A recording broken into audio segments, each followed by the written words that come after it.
यहाँ पर ये तो एक नेशनल हाईवे है जो यहाँ से गांदरबल से या लेह और सोनमर्ग को जोड़ता है।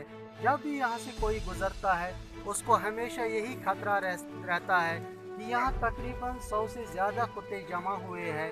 वजह है जो म्यूनिसिपलिटी वालों ने यहाँ ये जो ढेर जमा रखा है, इधर सारे कुत्ते यहाँ जमा हो रहे हैं। पता नहीं किस किस इलाके से ये कुत्ते आते हैं और यहाँ जमा हो रहे हैं। खासकर जो छोटे छोटे बच्चे हैं और जो यहाँ की औरतें हैं उनका ज़्यादा मुश्किल होता है यहाँ से गुजरने का, क्योंकि हमेशा यही खतरा रहता है कि शायद ये कुत्ते अभी हमला करेंगे, किसी न किसी को ज़ख्मी करेंगे, किसी न किसी को खाएंगे। इतना खतरा रहता है। अब ये जो जहाँ के लोग म्यूनिसिपल हुकाम से यही कहना चाहते हैं कि वो इसके लिए, इस गंदगी को रखने के लिए दूसरी जगह ढूंढें ताकि इस गंदगी को यहाँ से हटाया जाए और जो यहाँ आवाम है वो भी इससे महफूज रहेंगे। सबसे बड़ी प्रॉब्लम ये है कि जो म्यूनिसिपलिटी हुदूद के तहत जो एरिया आते हैं उनको जो गवर्नमेंट म्यूनिसिपलिटी जो कमेटी है उन्होंने इस जगह को मुंतखब किया है डस्ट एंड गैरवाश के लिए। नतीजन क्या होता है कि यहाँ पर बहुत सारे कुत्ते आते हैं जो यहाँ पर जमा होते हैं और आम लोग जो है वो प्रॉब्लम फेस कर रहे हैं, क्योंकि हमें ज़्यादा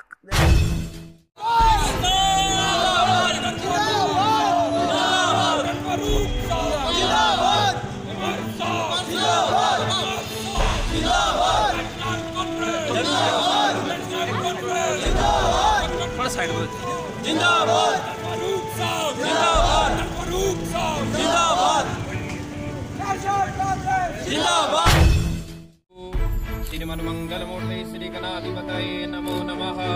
ओम द्योः शांतिरंतरिक्ष।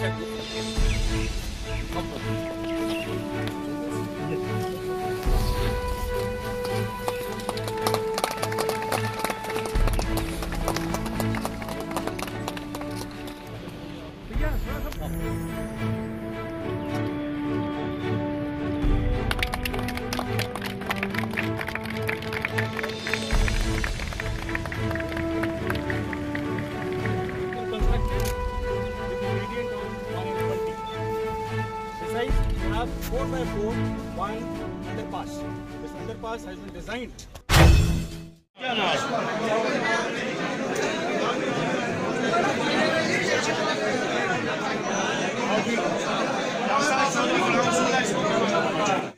तो हमने अपनी बरादरी को कायम रखा। ये मजहबी लड़ाई नहीं, हम कोई मजहबी लड़ाई नहीं लड़ रहे हैं। हम लड़ाई लड़ रहे हैं कि इस प्रदेश को, ये जो हिस्सा है हिंदुस्तान का, इसमें अमन आए, इसमें तरक्की आए, इसमें भाईचारा बढ़े। इस रियासत के 3 हिस्से, जम्मू है, लद्दाख है, तीनों हिस्से इस रियासत के। दूसरा दिन है आज एजाज बेसिकली में जो है, हमने 12 सरकार से गुजारिश की थी कि अच्छाबल में एक डिग्री कॉलेज मंजूर, तो हमने रिप्रेजेंटेशन ली है। जो इसका एडवाइज़र है खुर्शीद अहमद गनाई साहब, 3 बार हम उससे मिले, 3 रिप्रेजेंटेशन हमने उससे दी, तो उसने पूरा यकीन दहानी दी कि अच्छाबल मरकज़ है पूरे इलाके का, चाहे वो ब्रेंग हो, चाहे वो कुठार हो, चाहे वो अनंतनाग हो, ये 3 कॉन्स्टिट्यूंसी का संगम है। तो यहाँ अगर हायर सेकेंडरी की इसमें एडजॉइनिंग जो हायर सेकेंडरी है, जो फिजिबिलिटी बनती है एक कॉलेज के लिए, उसमें हमारा है higher secondary Akingam, higher secondary Hiller, higher secondary Achabal, higher secondary Dumhal, higher secondary Hapura, higher secondary Hardotur, higher secondary Brakpora, higher secondary Naugam. तो अगर देखा जाए कि इसमें लिखा होता है कि फिजिबिलिटी का मतलब ये होता है कि बहुत सारे हायर सेकेंडरी इसके इर्द गिर्द हो। तो क्या हुआ कि परसों हमने मीडिया में देखा है कि उन्होंने ये कॉलेज छठी सिंहपुरा को दिया है, जबकि छठी सिंहपुरा था वो खुद इस चीज़ को इंटरवीन करते हैं तो ये भी उनके ध्यान में बात लाई जाएगी। तो हम इनकी डिमांड्स के साथ हैं, तो जल्द ही इनकी डिमांड्स पूरी हों, इसके लिए सरकार को भी या कोशिश की जाएगी, गवर्नर साहब से भी मिला जाएगा और एक पॉजिटिव जो रिजल्ट है उसका निकले, उसके लिए हमारी हमेशा कोशिश है। सर, फारूक अब्दुल्ला का स्टेटमेंट आया है कि आरएसएस जो है वो मुस्लिम्स की दोस्त नहीं है, उस पर कैसे रिएक्ट करेंगे आप? देखो, जो गलत काम करेंगे उनको आरएसएस से डर लगेगा। आरएसएस एक राष्ट्रवादी संगठन है। मुझे लगता है कि फारूक अब्दुल्ला से हमें कोई सर्टिफिकेट लेने की जरूरत नहीं। सर, पहले बीजेपी कहती थी कि पीडीपी ने हमें काम नहीं करने दिया, लेकिन अब यहाँ पर पत्रकार वार्ता का आयोजन किया था। पीडीपी की जो महिला विंग की स्टेट प्रेसिडेंट थी, उनके द्वारा ये कहा गया कि भारतीय जनता पार्टी ने हमें काम ही नहीं करने दिया, हम इससे अच्छे काम कर सकते थे। इस पर आप क्या कहना चाहेंगे?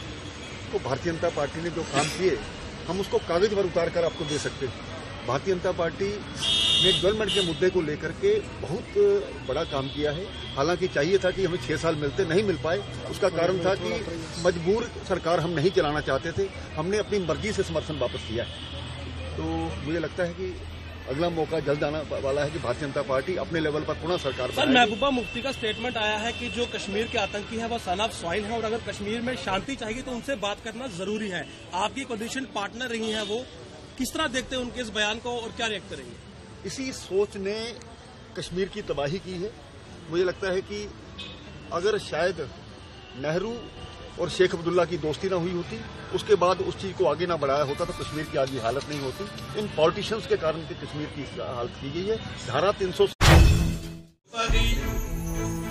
बशीर साहब और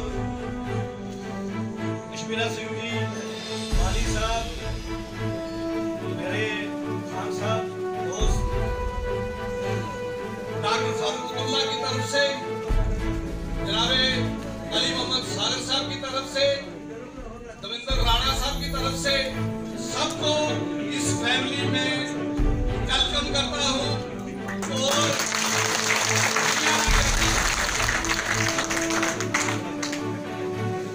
डॉक्टर साहब, इन लोगों से काफी महीना 1.5 महीने से मेरी मीटिंग हो रही है।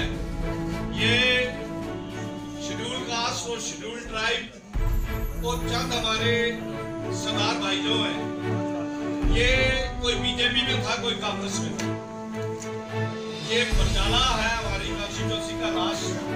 बरजाला वहां का चट्ठे पिंड के, और पिंड के, और कैंप नंबर 1 वार्ड के, और आउट फोर्ट के लोग हैं, और आजाद नगर के लोग हैं, और जवाहर नगर के, चट्ठा फारूक के हैं। मैं इन्होंने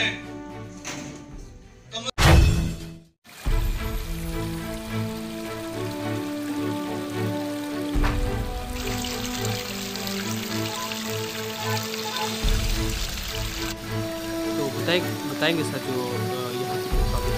हाँ, देखिए यहाँ डॉक्टर साहब वो कह रहा था जी ये सारी ड्रेन्स हमने रिपेयर करनी है, लेकिन अब क्या पता कि उनकी क्या मिली भगत थी। वो थोड़ी सी ऐसे ही बस जो है खाना पूर्ति करके जिसे कहा जाता है वो करके यहाँ से चलेगी, और ड्रेन्स आज भी वही टूटी हुई हैं। और ये थोड़ी हुई इतनी गंदगी थी, तो ये मैं शुक्रिया अदा करूँगा म्यूनसिपल काउंसिल के प्रेसिडेंट साहब का। उन्होंने ये ड्रेन्स कम से कम साफ तो करवाई। इस ड्रेन को साफ करवाने के लिए हम पिछले पूरे 1 साल से म्यूनसिपैलिटी डिपार्टमेंट में जाते रहे, लेकिन उनके जितने भी यहाँ CEO थे उन्होंने हमारी कोई बात नहीं सुनी। लेकिन जैसे म्यूनसिपैलिटी अब बनी है, कम से कम ये ड्रेन साफ तो हुई है। अभी आप मेरे पीछे देख रहे हैं, ये मलबा इन्हीं ड्रेन्स के बीच में से निकला है। ये ड्रेन्स कितनी भरी हुई थी, लेकिन ये सारी ड्रेन्स टूटी हुई हैं। तो मैं आपके चैनल के माध्यम से DC साहब से अपील करूँगा कि शहर के अंदर अगर बीमारियाँ फैल रही हैं, ये देखिए PHE की पाइपें इन ड्रेन्स में, सारा गंदा पानी उनसे होते हुआ